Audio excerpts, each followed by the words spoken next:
Hello, everyone. Welcome to today's webinar. Hope you're having a great Wednesday. We're going to be talking about navigating the challenges of legacy record conversion. I'm Will Whitney from BMI, and we will get started.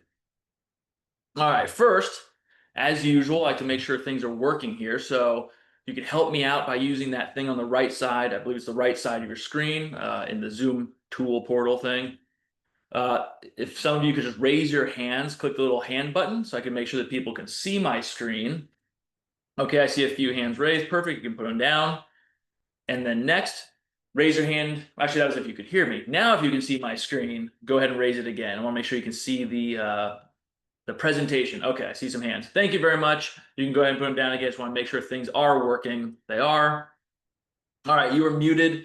You're not on video, so please use the Q&A tool in the Zoom uh, platform. You can ask questions along the way. If I don't answer them right away, if I don't see them, I'll definitely get to them at the end because there's a little section for Q&A. So if you do have questions, go ahead and write them down. I'll get to them at the end. But if I do see them as we're going along, I'll try to answer them as I see them. Okay. So the purpose of today is to first describe what a legacy record conversion is, point out some of the challenges you are likely to face, not guaranteed to face, but likely to face. I've been at BMI for 12 years in about 2 weeks. Will be my 12-year anniversary. The company's been around for 60 plus years, and we've seen many, many different types of conversion projects. So these are very common challenges that you are likely to see. Again, it's not guaranteed, but you're likely to come across them. And then, of course, how to mitigate or just overcome those challenges. So that's the purpose. General challenges and solutions. First, what is a legacy record conversion? Well, it's the easiest definition, the simplest definition is just taking something from analog to digital. There's a lot of rabbit holes you can go down on this, but analog to digital is the 30,000 of taking something in a hard copy and getting it into an electronic format. Included in that is the scanning and the processing of the data, the images and whatnot, and getting those into that electronic version. So yes, analog to digital is the high level.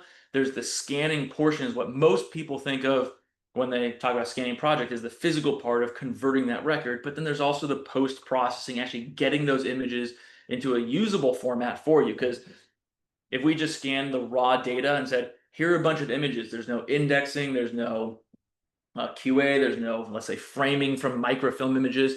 That's gonna be tougher to use. So it's not just the scanning itself, it's also the processing, the post-processing, and getting those images into a usable format for you so you can actually utilize the information. Indexing is part of that. So all this, the processing earlier, indexing is part of that post-scan processing process to make that data useful. Without having useful data, you might as well not do the conversion. You want to make it more useful than it is in an analog format. So a lot of times you don't have to do a scanning project. They're usually non-emergencies.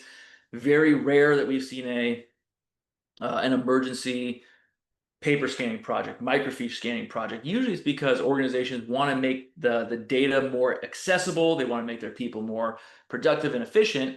So it's not necessarily it has to be done, but it's something that will benefit the people using the data. So you want that indexing to be nice, basically, so you can find the information later and have your people be able to access it more efficiently.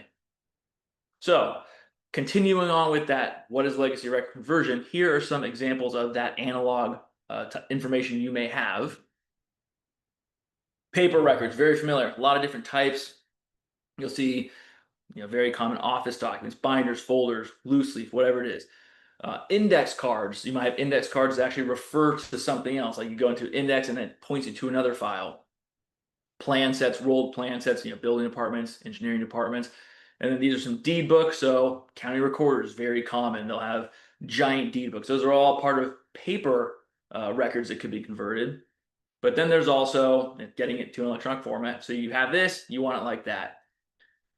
But there's also other types of records. So we already went over the paper, various types of those paper files or variations. But then there's also microfilm, microfiche, and aperture cards. So we kind of consider when we hear conversion or scanning project, we generally start with it can be anything. You may have a specific type. It might be 500 books.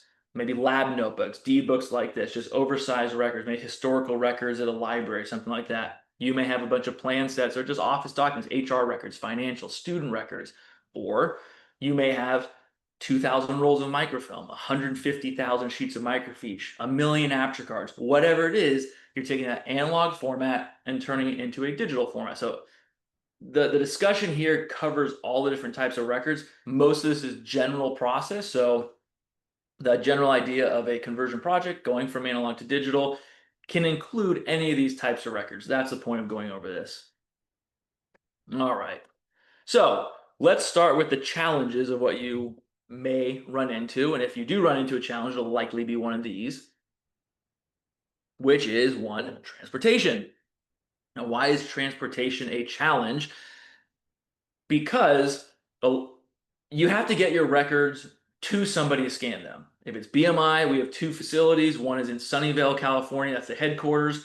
That's where we do paper scanning, software development, all of our microfilm, microfiche, and aperture card scanning, as well as some overhead like large format scanning, so like plan sets, books, just general paper files. We also have an office in Sacramento, which is purely paper scanning. So to do a project, you'd have to get the records to us to scan them. That's easier if, let's say, you're somewhere in the San Francisco Bay Area. That's very close. We're likely going to go pick it up. If you're in a different state, we may still go pick it up. You may ship it. There may be a third party involved in transporting it, but they have to get to us. And that's going to be with anyone you choose. If you're thinking, well, geez, I'm in Idaho and you're in California, well, that's too far. These days, the distance is not really an issue. It's just which type of method you want to use, and it's going to have to go somewhere to somebody. It's very unlikely you're going to have a company down the street or the next building over that's going to do a scanning project for you that has a capability. So you're going to have to get the records somewhere. It's just which version of transportation you're most comfortable with and the distance involved. Now, there are on-site scanning projects. They're much more rare. That is a possibility. If you're interested in that, you can always reach out to us and we can discuss that. It's just much more rare because you can imagine our facility, our company, other companies like us, we're set up to ingest large quantities of material, do these projects. We have all the machines, the people, resources, power sources, network drops, things like that. They're all set up. If we do an on-site project, it's like a microcosm of that, but it has to be transported and set up at your facility or wherever the scanning is going to be. It's a bit more logistically challenging. Doable, but it does remove the transportation, although now it's a transportation challenge for the company you're working with to make them go on site. So it's a challenge either way. But like I said, some of the options we've had clients use, FedEx and UPS are the most commonly used. If you have, let's say, 400 boxes of material, that's 10 pallets of boxes. You can fit about 40 boxes on a pallet. Maybe you get a company to do freight. They pick up the records and ship them out to us. Maybe we have someone, we've done this many times. We fly out to a location, rent a truck, and drive them back to our facility. We've done that across the country. So that's a possibility. Cost does play into this. If you're more local, kind of like the California, specifically California, Arizona, Nevada, Oregon, Washington, we may have one of our employees. This is Bernard. He's our warehouse manager and also does a lot of the driving. We may have one of them drive up and pick up the records, but that's more for regional, local transportation. If you have, let's say, microfilm, microfiche, or aperture cards, we actually have these things called Pelican cases. They're clamshell, hard shell cases that prevent water from getting in. They prevent jostling around and damage. Plus, you can see we can lock them.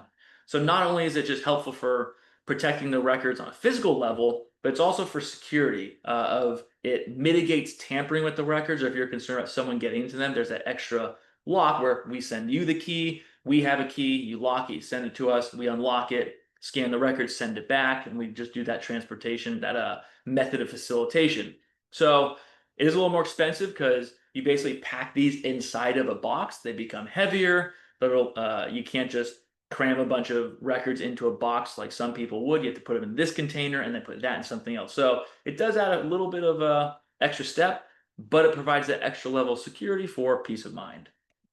And here's an example of one opened up. We segregated it based on this particular project. So you can put microfilm in there, microfiche, aperture cards. It's not really for paper. You can't fit a bunch of paper in these because it's a smaller container. But it is something that we use a lot for sensitive records or just people that want a little extra protection for their materials. So what most people think of when they're concerned about transportation is what happens to my records when they're out of my hands. That's where, so if you're talking to a salesperson and they tell you they're guaranteeing nothing will ever happen ever, that's a red flag. I tell people I cannot guarantee that the UPS truck won't get hit by a meteor or there's going to be an accident or something happens. But when you look at the risk compared to the reward of the project, anything can happen at any time. If you keep the records, you never scan them because you're so concerned about transportation. What if your office floods? What if there's a fire or they just sit there, they get mold, the data becomes unusable? We've seen that with clients, or there's a fire and natural disasters, fires, hurricanes, whatever it is. The records may get destroyed another way, or they just never get utilized because there's that fear of transportation. So you have to balance risk with security, but you can always do these in batches too. Instead of saying, I'm going to send 3,000 rolls all at one time, send 100 to start. Once you get that batch done, okay, that worked out great. Send another 200, whatever, however you want to do that to feel comfortable. But they're going to have to go somewhere unless you do it on site. But then you're going to be paying probably 3 to 4x of the cost to get it done on site. So there is a balancing act, but that's one of the very common challenges that we talk through with our clients is transportation. All right, challenge two is estimating quantity. It's not too big of a deal in the sense of major issues with projects. It's something that we constantly run into is people estimating how many records they have to scan because any company you contact, they're going to want to know. One of the first questions is, great, you have paper files, you have student records. How many? You say, I don't know. It's hard for me to give you even a ballpark price that's just not completely general, maybe unusable because it's so general. So having a good idea, at least a ballpark of how many records you have helps move the process along. Also, if it is like, let's say, a project and we have a lot of Florida clients, if they're telling us they have 100,000 microfiche and we base a project price on that, and for some reason we're not able to go out and count them ourselves, and it turns out there's 200,000 microfiche. Well, geez, we priced it for 100,000, but you have way more, and we're going to scan it. Are you prepared to pay for that extra 100,000 that you miscounted? Or if you send us only 50,000 because you thought there was 100, but only 50, well, now we priced it based on a larger quantity, so that may affect the pricing. There may be discussion about, well, we priced it based on a larger quantity and we only got half that. That's not the same as what we believed was happening. So you want to be as close as you can to quantity. Um, it's not always, no one's ever perfect unless it's, yes, 10 boxes of records, but you want to be as close as you can to an actual count. We're not expecting you to count 100,000 sheets of microfiche or exactly how many pages for every box, but you want to be pretty close and accurate to get a good scope of work and price. So boxes are fairly easy. Let's say you have a warehouse like this, you go, okay, well, there's 2, 4, 6, 8, and then there's a back row. So there's 16 per bay, I guess you could call it. You count how many bays, even just high level, you might call to say, I have 1,000 boxes, roughly, maybe 900 to 1,200 boxes. We'd say, okay, about 1,000 boxes. Let's start there. That's gonna be pretty close. That's good enough for a initial discussion about the project before getting to heavy details. If you have them in cabinets like this, what you can simply do is measure a cabinet. And let's say, because sometimes you can just base quantities off of measurements for paper, let's say. You can just measure that, and if it's like 15 inches deep, this way, front to back, that's the same size of a banker's box, 15 inches. You say, okay, well, I have uh, 3 cabinets. Each cabinet is 4 drawers, and it holds 2 rows of 15 inches, and you just do the maths, and we'd say, okay, you have about, I don't know, 100 boxes, 300 boxes, whatever it is. That's another quick way to get it. If you have half full cabinets, you want to tell your scanning company that you're talking to, hey, out of those 8 cabinets, 2 of them are about half full. Like stuff like that is useful because you don't want to make it seem like everything's full, it's just overflowing with records when it's not. Microfiche and aperture cards, you can just measure it. We call it pinch and inch. You just go to they're probably stacked together in drawers or boxes. You can just kind of, you can squeeze them together. A lot of times we just say just leave them as they are, as they're laying out. Measure an inch, pull out the inch, count how many there are. Probably about roughly 100, probably. And then how many inches do you have total? If you have 200 inches and you counted 100 per inch, that would be 20,000 roughly, microfiche, aperture cards, or whatever it is. But the pinch and inch for aperture cards and microfiche, very useful. And then microfilm rolls, if they're in cabinets or boxes, you just count one box, one cabinet, one drawer, whatever it is, and then just extrapolate. So if you have generally in a banker's box, you'll have about 90 to 100 16 millimeter rolls. These are 16 millimeter. The 35 millimeters or thicker, you'll probably have about 60, 70 or so in those ones. Let's just say you have about 90 in a box and you have 10 boxes. Hey, I have about 900 rolls. Perfect. That's a great way to just estimate high level quantity. It doesn't have to be to the roll, to the microfiche, to the folder box. So that's a challenge you're probably going to come across because you're going to get asked that question very quickly. How many of X do you have? And just having a ballpark helps everything smooth along. Organizing the data. So as we talked about before, you scan the records, the physical act of prepping, scanning, getting the records converted from an analog format to a digital format. There's one part of it, but then what do you do after the fact? So when you're thinking about scanning your records, think, okay, I always tell my clients, replicate what you have now. That's the first step. That's going to be the most cost effective, the simplest for your people to use because that's what they're doing now. And it's just straightforward because if you try to get too cute, too fancy, it can be more expensive and it can make things a lot more complicated than they need to be and even cause issues. So let's say you have these boxes and you think, well, do I want it by the box, the folders, sections, or pages? So there's the box. Like box level would be, we scan the box and just name it as one big file called 98C through D. You're finding these records right now by probably someone calls you and says, hey, my name's John Charlie. Okay, well, if I need to find John Charlie's file, probably can go to the C file and flip through, and there it is. It's probably in alphabetical order. So the simplest way is what we call digital box. We just scan this entire box. We can include the folders and the scans. Call it 98C through D. So, hey, it's John Charlie. Hey, John, let me just click, click, click. I open a folder that says 98C through D. It's a 2,000 page PDF, but I just quickly search for John Charlie or scroll down. Here's your file. You send it to him, you export it, you're done. You're replicating what you do now. You're minimizing the indexing costs. You're minimizing the time for the project completed. That's one way. Folder would be either you want to get to the folder level that's in that box. You actually want to scan John Charlie's folder and call that file John Charlie so it's its own little PDF instead of part of a bigger one. Or maybe you have medical files like this. They're not even in boxes. Okay, fine. We can scan it based on that tab. That would be folder level. Section level may be inside like a lot of times medical folders will have, or like student folders will have multiple sections within them. You can get to the section level. If you want to the file or the page, like actually to every image, that's possible too. A lot like student transcripts is usually one record is a page. So we're going to index every single page because that's how they're found. Really, it's whatever you want can very likely be done. It just comes down to cost and time. How fast do you want done and how much are you willing to pay? Pretty much any method of indexing can be done, just becomes setting up a process and understanding the requirements and parameters of what you need and then just us executing it. So this is from the top down, this is simplest and least costly to more expensive and more complex.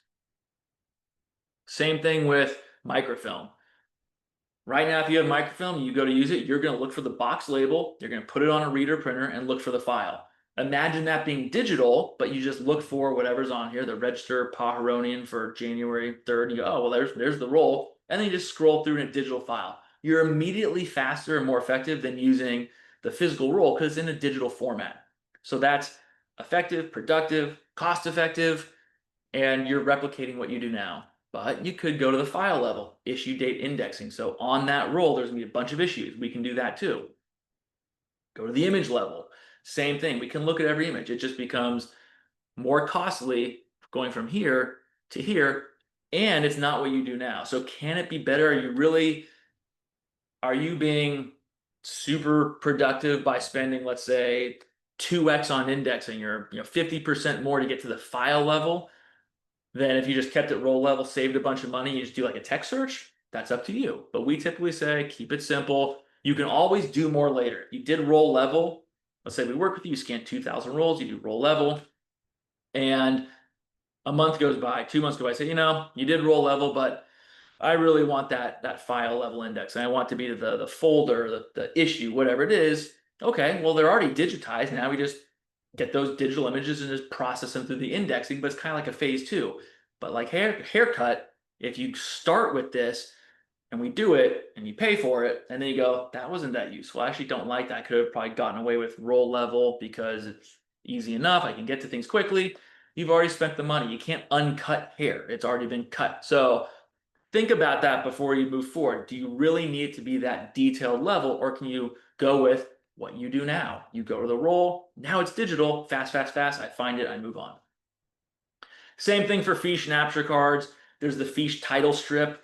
That is the easiest way to, it's the simplest way to index because that's how you find it now. But of course, you can go to the image or the file. Sometimes there's multiple documents on a fiche. You can there's a little like a flasher sheet. We can find those, or we can go to the image. It just becomes more complicated and more costly going from that top to the bottom. Replicate, this is make something new in effect. So that's another challenge. How do you want the data organized once you get to digital? Security. Security should be top of mind for everyone, even for non-sensitive records. The security of your data, just because it's yours, it might be the only copy. So you want to know, is it digitally protected? Is it who am I? The company I'm working with, is it backed up? What happens if something happens to the film, or the paper, or the microfiche, or whatever it is? If it's sensitive data, of course you want other levels of security because you don't want people seeing this information. How's it processed physically, digitally? What are the protections around that? So physically, you might have, this is our Sacramento facility, we have these secure cages for sensitive data. We can store it in there so it's locked even within our facility. It's like an onion. To get in, there are certain protocols. You have to be an employee, you have to have a key, a PIN number basically, you have to have a badge, so it's multi-factor authentication just to get in. Then there's a lobby area that's segregated from the production area. Then even inside the facility, you have these other secure areas where we can put material. So for certain types of material, certain projects, we can store data with extra security. Here's our vault at our Sunnyvale facility. So you have our let's say go back to the onion. You have the facility as a whole, you peel back that layer. You have the lobby compared to the production area, you peel that layer. Each individual area within, or most of the areas within that shell, can also be locked down for certain projects. So let's say our microfilm scanning area, we can actually restrict access to employees based on projects that are inside or that we're doing for microfilm scanning. So we can restrict that particular area. Then there's restricted storage. We have our on-site vault, which we have the giant kind of bank vault door, and then there's what we call the day gate. So we open this during the day, but then you still have to have the ability to access using your keypad, your key card, to get into this restricted area where we store most of our microfilm, microfiche, especially sensitive records. What you can't see here is this is a cage inside the vault that we can lock. So even if you're inside the vault, there's other material that's only certain employees can access. So it's locked. It's like a vault within a vault. So those different levels of security you should be asking your potential scanning partner about, of how do you protect my records physically? How do you protect them digitally? And just every aspect of security. And does that pass the sniff test for you? So that's what you want to be looking at. And then lastly, project execution. Salespeople are great at selling the world. A buddy of mine used to say, ask for the world, expect New Jersey. So salespeople are great at saying you're going to get the world and then kind of disappearing. They're off and, well, I sold it. Now it's just execution. So you bought it. You bought it. I'm out. You don't want that. You'll be talking to the salespeople and saying, how is this actually going to execute? Because the sales part is its own aspect. The front end of creating a scope of work and contracting and selling the dream, putting together the requirements and what you're going to get and all that. That's, of course, an essential part to starting a project. But what happens once you actually sign a contract or start the project? You want to make sure your salesperson, who is the point of contact? Is that salesperson, that account executive, are they still going to be involved, or you get handed off to someone else? If you get handed off, who's your main, the throat to choke? Who's the person I go to if there's something wrong? At BMI, our account executives are there from beginning to end, cradle to grave. So you always have that direct contact to your account executive. They are the main person throughout the project of who you can go to for questions, issues, whatever it is.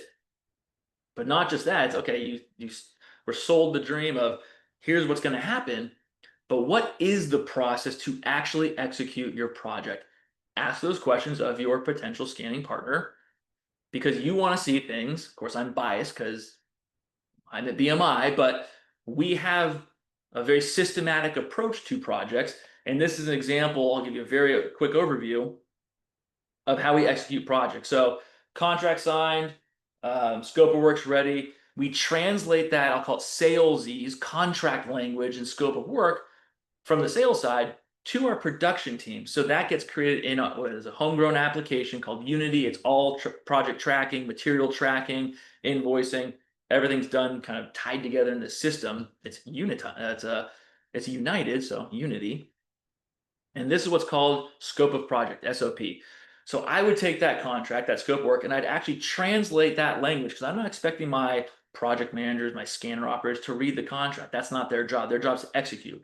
So I'm going to translate that to here are the actual things that I want you to do in BMI speak. Once we do that, then there's an approval process. I won't go into too much detail. There's an approval process to make sure everything's correct. It's what the production team agreed on during our sales meetings to get these projects moving forward. And then what you have is an actual process flow that's created for your project. So it could be 10 steps, it could be 50 steps, whatever it is, but that SOP is turned into a process flow for your project, which is then executed. So it's a systematic way to make sure that your project is being done. It's not reliant on people handing notes with napkins with notes on them to each other, someone remembering to do something. It's all part of a process flow. So of course there's humans involved, people are doing things, there's people scanning, there's a project manager running this, analyze it, make sure anything that's in like a exception phase like these, what's the issue, why are they being held up, but things should be moving green along that project process flow to finish the project, to get the project done. So that's how we do it. But you want to be asking whoever you're talking to, how do you actually execute projects? What is your system for this? How is it going to be tracked? All those things that go into project execution. So that's a challenge you want. It's a challenge if they don't have a process flow, if you don't get a good answer, if you don't have someone can quickly say, here's how we do it, it's not systematic, that they don't have a real method around it. They're kind of coming up with something, trying to make it sound good rather than this is easy for me to describe because this is what we do. This is the same thing I would tell anybody anytime they ask, how do you run projects? I would just talk about this. So if they can't do that, whoever you're speaking with, just be aware, might be a little red flag, dive into it more. All right, solutions to these challenges. You got to research. You should be reading blogs, watching videos, attending webinars like you're doing now. Don't just immediately start looking up someone and just calling whoever you see pop up on Google because people can game the system. They can make their results stand out high. Like, hey, we're the best at everything. We do this all the time. And if you actually go and investigate their website, do they have anything about, let's just say, microfilm scanning? Is it one page with one paragraph saying we scan microfilm, but they're really good at marketing SEO just so it pops up when you search for it? Or do they actually have a blog? They're talking about what they're doing. They're talking about challenges you're going to run into or things to look out for microfilm scanning projects or how to index or things of that sort. Do they have videos about this?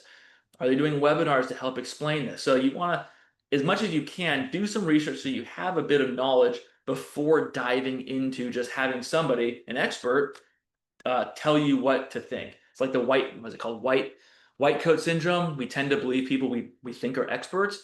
It's very easy to bedazzle somebody and seem like an expert, seem confident when there's really nothing behind it. It's like the Wizard of Oz. It's just, oh, I'm the Great Oz. Really, there's nothing. There's a guy with a curtain. So you want to make sure there is something behind that curtain, that there's an actual team. They have processes. They know what they're doing. So you got to do your research.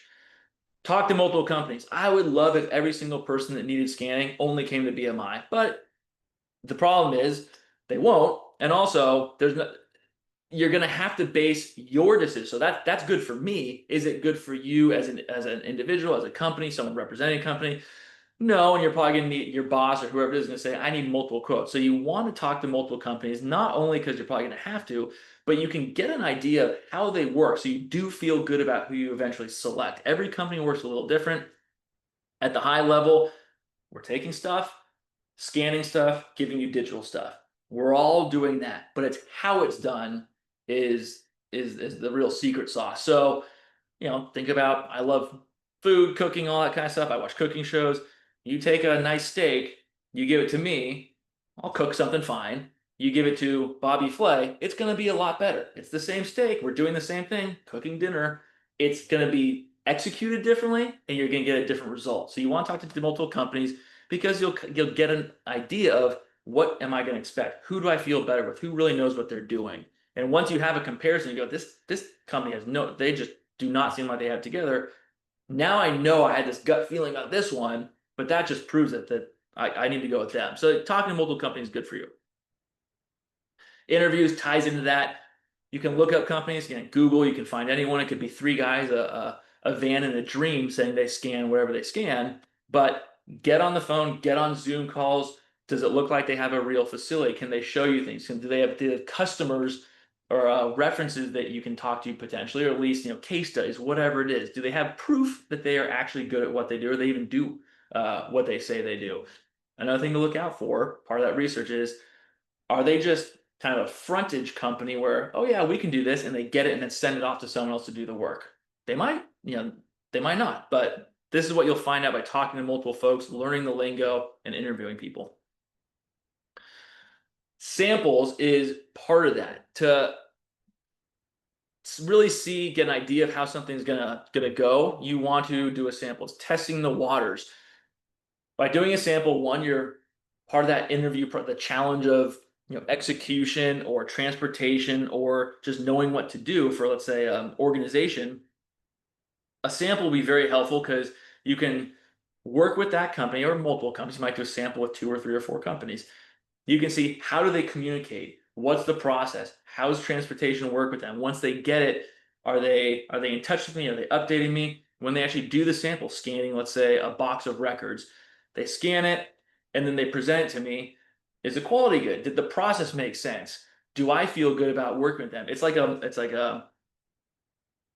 preview of how it'll go with the actual project. Because if this is still part of the sales process, the initial phasing of, you're not really working together yet, this is just a sample.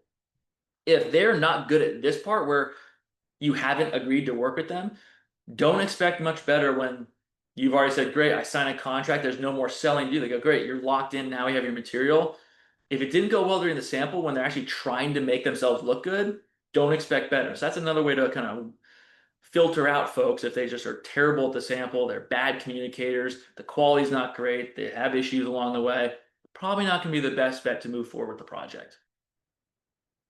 That kind of covers what I was talking about, working with the company. That's what you're looking for, not just the result of the stuff, but how do you actually work with that company? And lastly, a solution. It's a little bit woo-woo, but the warm and fuzzy feeling. So there's all the technical aspects of execution or interviewing people, or the challenges of this, that, and the other. And you could be talking to multiple folks. I'm sure anyone that's on this webinar knows you could be hearing the things that you think you should be hearing, but you just have a bad feeling about it. Or you're hearing things and you just have a great feeling about it. You shouldn't discount that. You should take this, the warm and fuzzy, the feeling aspect of it, along with those technical aspects of, they're a real company. They prove they can do what they say they can do. They have things they can reference. They can show you ideas. They have blog, webinars, videos. They have clients. They have an actual facility, whatever it is. But there's that aspect of, if all that's true and you still just have a bad feeling, you just have a bad feeling, and you should just pay attention to that. If you have a great feeling, you get that warm and fuzzy, then that's something you should think about too. Think, okay, at least let's get a sample going to test this out and see if my warm and fuzzy feeling can be confirmed through a sample. So it's not something you can like pin down really, but that is a solution. I tell people all the time, there is that aspect of just a good feeling and a connection with a person or that company that is a part of scanning projects. And we've been around since 1958, and some of our clients have been with us for years or decades. And a lot of it is just they like working with us. We treat our clients well. We don't try to gouge them, anything like that. We're trustworthy. There's a reason we've been around that long, and that ties into why people like working with us and they continue to work with us and reference us to people that they know, and we get referrals and things like that. So the warm fuzzy is a very important part of a scanning project. Okay, let me see if there are any questions. We are at 35 minutes now, so good time to start wrapping it up. Oh, where are the questions? Let me see here. Okay, no questions that I can see, so I'll check that again as we wrap this part up. So if you want to reach out about a scanning project, if you have any questions about the webinar, or you have a project you're thinking about, a couple ways to get in touch with us. Well, one is our email, or my email here. Go ahead and fire me an email. You can say, hey, I watched your webinar. I want to talk about the project. Great. Go direct to me. I'll talk to you. Or if it's something that I think would be better with one of them, based on the project with one of my account executives, I'll get in touch with them.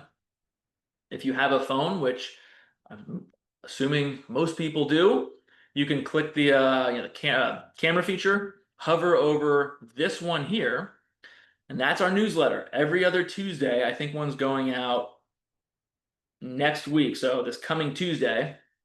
But every 2 Tuesdays, we send out a newsletter that has blogs, videos, our shorts from our YouTube channel, and then upcoming webinars, recordings, things like that. If you do have a project that you're curious how much is it going to cost, you can hover over this QR code to go to the link, and that's going to be a project estimator that you can fill out some information like I have this many rolls of film, I have this many boxes of paper, I have this many, this, that, and the other.